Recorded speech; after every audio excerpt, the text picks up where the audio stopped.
가장 큰 단점은 투자 금액입니다. 간혹 착각하시는 분들이 있는데요. 공짜가 아닙니다. 스마트팜의 현실에 맞춰 대출 한도를 높여주는 것이죠.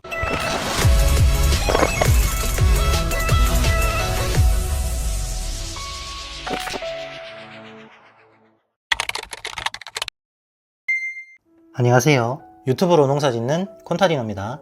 올해도 청년농업인 합격자 중 많은 분들께서 스마트팜을 생각하고 농업을 계획하시는 분이 많을 거라 생각됩니다. 농산물 가격의 고공행진에 힘입어 요즘은 어딜 가나 스마트팜의 필요성에 대한 부분이 계속 나오고 있는 이야기죠. 분명히 필요한 것은 팩트입니다. 하지만 스마트팜 시공은 정말 신중하게 생각하셔야 합니다. 언론, 매체, 교육기관에서 스마트팜에 대한 적극적인 홍보와 정책에 대해 많이 볼 수 있는데요. 조금 과장해서 보면 플러팅에 가깝다는 생각이 들기도 합니다. 분명히 필요하며 앞으로 준비해야 하고 장점이 크지만 가장 큰 단점은 역시 피부로 체감되는 투자 금액입니다. 일전에 영상으로 잠깐 보여드렸던 대출의 현실과 함께 생각해 본다면 결코 그냥 넘어갈 수 있는 부분은 아닌데요. 스마트팜으로 농업 시작을 생각하고 계신다면 꼭 많은 시간을 알아보시고 진지하게 고민해 보실 것을 추천합니다.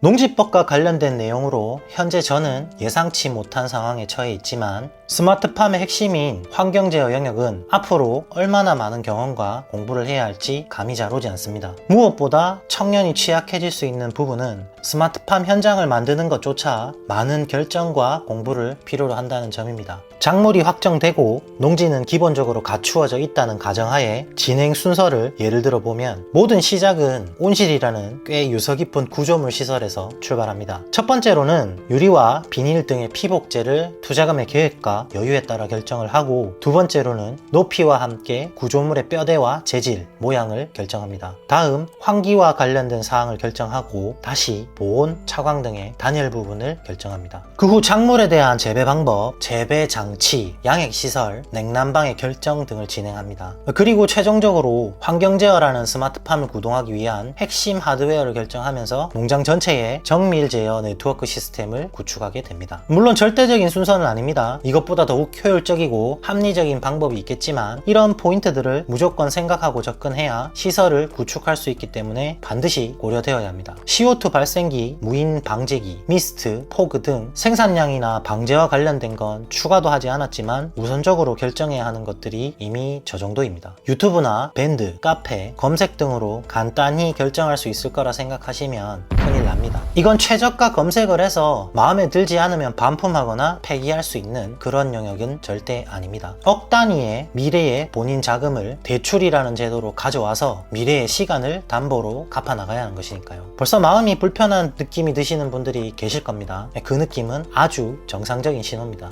대부분 스마트팜의 설계와 견적 단계에서 이런 느낌을 많이 받습니다. 저 역시 마찬가지였죠.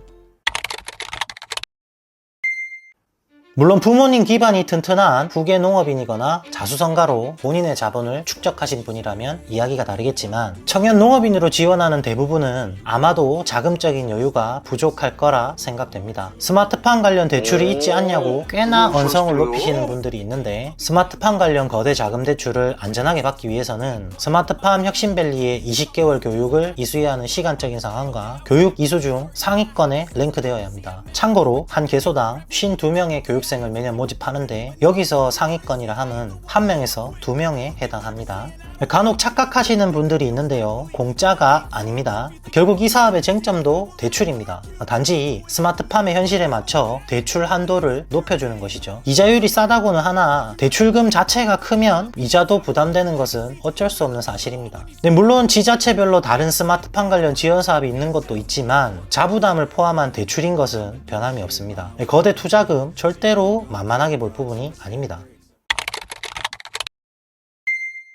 이번 겨울은 유난히 농사에 있어서 악재의 연속이었습니다. 여름에도 폭우로 인해 대한민국 곳곳에 문제가 있었지만 겨울에는 오히려 더 큰 문제들이 발생했습니다. 금사과 사태는 겨울이 시작 전에 이미 판가름이 난 것이기 때문에 뒤로 하더라도 겨울 작물들 역시 흐린 날씨로 인한 일조량 부족과 너무 많은 습도로 인해 병해충 피해가 많았습니다. 시설 자체가 잘 지어진 현장은 피해를 최소화할 수 있었지만 대부분의 현장의 피해는 농산물 가격으로 그대로 나타났습니다. 사람의 지식과 감, 동안 손으로 어느 정도 제어를 시도했지만 생각보다 너무 기후 상황이 안 좋았기 때문에 작물이 자라는 환경을 더욱 세심하게 관리가 필요하다는 이야기가 많은 곳에서 나왔습니다. 현재 추세로는 앞으로 더욱 심해지거나 겪어보지 못한 자연환경을 우리는 마주하게 될 것이라 다들 예상합니다. 이런 상황들이 농업인들의 선택폭을 점점 더 좁히고 있는 것은 안타깝지만 우리가 처한 현실입니다.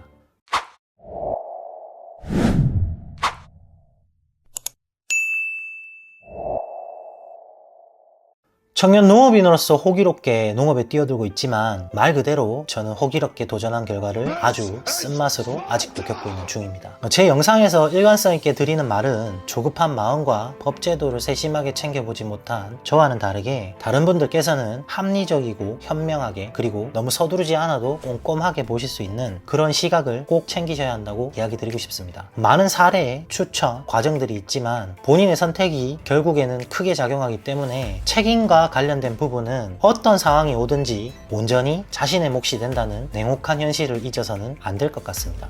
지금까지 유튜브로 농사짓는 콘타디노였습니다. 긴 영상 시청해주셔서 감사합니다.